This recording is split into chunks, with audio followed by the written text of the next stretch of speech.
Bonjour tout le monde, bienvenue sur les ondes de Hugo Sport. Vous écoutez notre 16e podcast. Présentement, je suis en compagnie d'Émile Lisée. Bonjour Émile. Bonjour Hugo. Ça va bien? Oui, toi? Oui, ça va très bien. Et Émile, on va tout de suite parler de la défaite du Canadien de Montréal hier face aux Maple Leafs de Toronto. C'était une victoire quand même importante là, du côté des Maple Leafs. Et c'est un match que le Canadien a échappé. On vous rappelle, les Canadiens avaient une avance de 3-0 dès la première période. Et malheureusement, on a fait preuve d'un manque de discipline en deuxième période, ce qui a relancé les Maple Leafs de Toronto, qui ont inscrit 6 buts sans riposte pour finalement se sauver avec la victoire. Premièrement, Émile, quelle est ton opinion sur le match d'hier soir? Moi, je pense qu'on n'a pas joué avec le maximum de notre talent qu'on est capable de faire dépendant les autres matchs. Mais ce que je trouve qu'on a le moins bien fait, c'est les petites choses. Pour remporter un match, il faut bien faire les petites choses. Ce que je trouve qu'on n'a pas bien fait.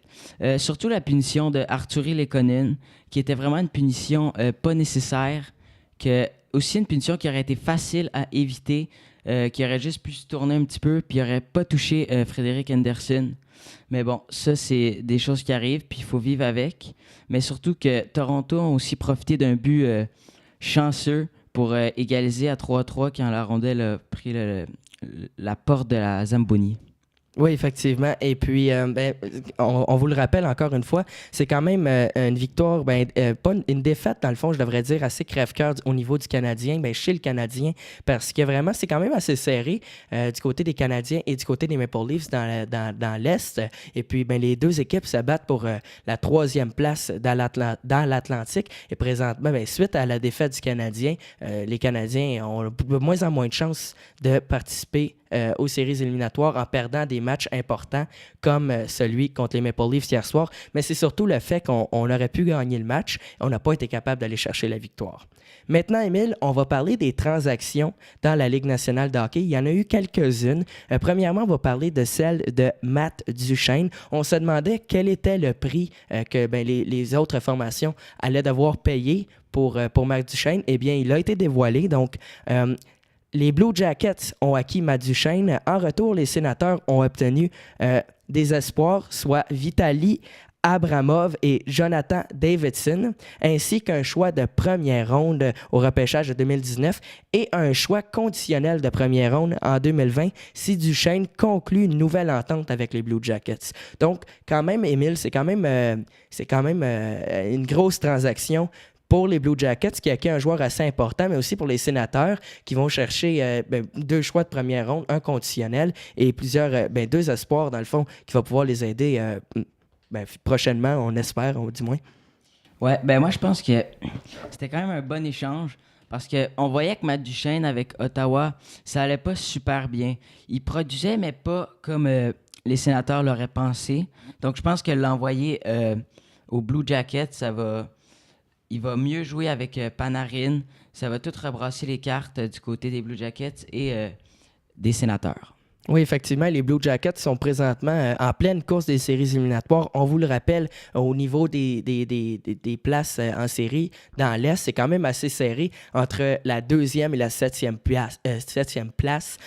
Tampa Bay, présentement, est dans une autre ligue, là, vraiment premier. Mais par la suite, ça se casse vraiment. Il y a une différence de quelques points seulement entre la 2e et la 7e place, même 8e place. Donc, les équipes repêchées sont loin d'être assurées d'avoir une place en séries éliminatoires. Et les Blue Jackets de Columbus, c'est une des formations qui espère faire des séries pour la fin de l'année. Maintenant, on va se concentrer sur une nouvelle transaction, celle de Mats Zuccarello. Celui-ci a été échangé contre un choix conditionnel de 2e tour et un choix conditionnel de 3e tour. Et Matt Zuccarello a quand même eu de plusieurs bonnes saisons, surtout dans les 3 dernières années. Il a en effet inscrit plus de 50 points dans ces 3 dernières saisons. Donc, Émile, premièrement, crois-tu que c'est une bonne transaction pour les Stars de Dallas qui vont acquérir un joueur assez important? Pour les Stars, oui, je pense que c'est une bonne transaction pour eux. Tandis que pour les Rangers, je pense que c'est un peu moins positif que pour les Stars. Mais je pense parce qu'il y a vraiment eu un malentendu comme avec Matt Zuccarello. Les coachs, ils s'entendaient pas bien. Donc, il n'y avait pas le choix de l'envoyer à Dallas. Mais pour Dallas, ça va être bien, ça va être bien. Oui, effectivement. Et dans le fond, Matt Zuccarello a récolté 53 points lors de sa dernière campagne. Par la suite, 59 et 61 points. Donc, c'est quand même un joueur qui est assez important.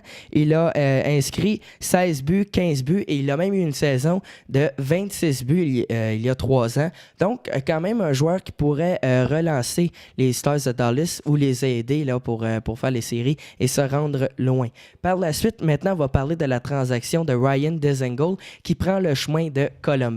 En effet, Ryan Dzingel a été échangé aux Blue Jackets de Columbus en plus d'un choix de 7e ronde. En retour, les Sénateurs d'Ottawa reçoivent Anthony Duclair ainsi qu'un choix de 2e tour en 2020 et un choix de 2e tour en 2021. Émile, quelles sont tes impressions sur la transaction? Ben, c'est quand même une bonne transaction. Columbus, ils ont acquis Dzingel, en ce moment, il connaît une très bonne saison avec pas mal de points et assez de buts. Pour un joueur comme lui, on aime ce qu'il nous présente en ce moment. Et Anthony Duclair, c'est un autre bon joueur, mais qu'en ce moment, il connaît une saison un petit peu plus difficile de son côté, mais il est capable de faire une meilleure saison puis d'aller nous chercher beaucoup de points. Oui, Émile, tu parlais de la bonne saison que connaît Ryan Dzingel. En effet, là, présentement, il a 44 points et 22 buts. Donc, c'est son sommet en carrière et la saison n'est pas encore terminée. Donc, une bonne transaction, encore une fois, du côté des Blue Jackets, selon moi. Donc, on va chercher 2 joueurs quand même importants qui peuvent aider l'équipe à faire les séries et par la suite aspirer aux grands honneurs, peut-être, avec Matt Duchene et Ryan Dzingel. Donc, 2 transactions là, dernièrement du côté des Blue Jackets. Maintenant, parlons de Ben Lovejoy qui a été échangé aux Stars de Dallas. Et en retour, les Devils du New Jersey font l'acquisition de Connor Carrick ainsi qu'un choix de 3e ronde au repêchage de 2019. Personnellement, je crois que c'est une bonne transaction du côté des Stars de Dallas puisqu'on acquit un joueur d'expérience. C'est quelque chose qu'on recherche si on veut faire les séries éliminatoires. De ton côté, Émile, quelles sont tes impressions sur la transaction? Ben, moi, je suis tout à fait d'accord. Un joueur d'expérience, il a 35 ans. Aussi, un gros gabarit de 6 pieds, 1 pouce, avec 93 kilos. Donc, c'est sûr que ça peut pas être négatif pour les Stars. Pour terminer, Émile et moi avons retenu un joueur que nous aimerions voir dans l'uniforme du Canadien de Montréal d'ici la fin de la saison. Émile, voudrais-tu commencer avec ton joueur?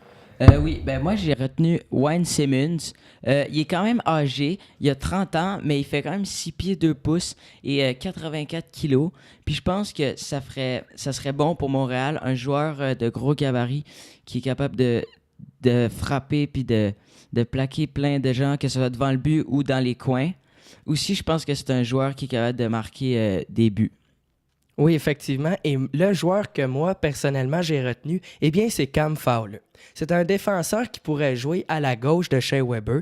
De plus, il est quand même relativement jeune, avec 27 ans. Beaucoup d'expérience quand même. C'est un ancien choix de première ronde. Un gros gabarit à 6 pieds 2 pouces et 93 kilos. Je pense que si le Canadien avait un joueur de la sorte, ça les aiderait au niveau de la défensive qui est un petit peu faible parce que j'aime bien Victor Mété, mais par contre, je suis pas sûr que c'est exactement un défenseur numéro 2. Et si on serait capable d'aller chercher un joueur de qualité du genre de Cam Fowler pour les Canadiens de Montréal, les Canadiens seraient beaucoup plus avantagés avec une transaction ou l'acquisition de Cam Fowler à la ligne bleue. Donc, c'est ce qui va conclure notre 16e podcast. Merci beaucoup d'avoir été des nôtres. Merci à toi, Émile, d'avoir été avec nous. De rien, ça m'a fait plaisir. Et n'oubliez pas de liker la vidéo, de vous abonner à la chaîne, mais surtout d'interagir avec nous dans les commentaires. Merci et au revoir.